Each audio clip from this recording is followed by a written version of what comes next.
Welcome back to the IBFP. Here's your host, Boxing New.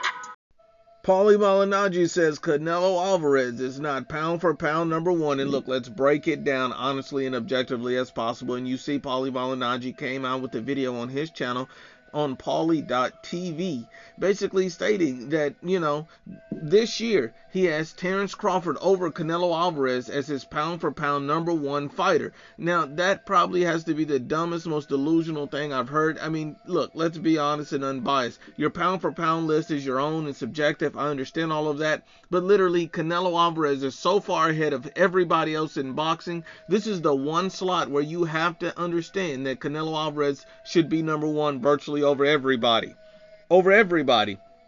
And if he's not, you're obviously a fanboy, hater, or a troll.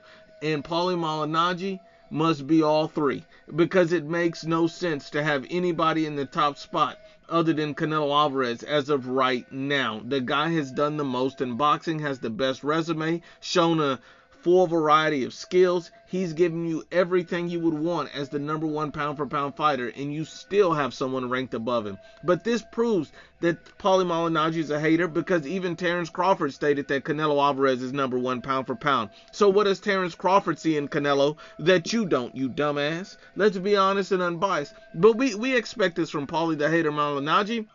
It's the same guy who said he expects Jermall Charlo to beat Canelo Alvarez and dethrone him as the king of boxing right now. This is the same Pauly Malignaggi who predicted that Billy Joe Saunders was going to get robbed on the scorecards.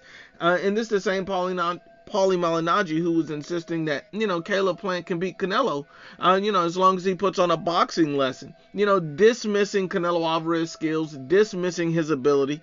I mean, this is what Pauly Malignaggi does. I mean, at the end of the day, we understand that Pauly Malignaggi is a hater. And you have to understand this, Pauly. Hate is a disease. So get well soon.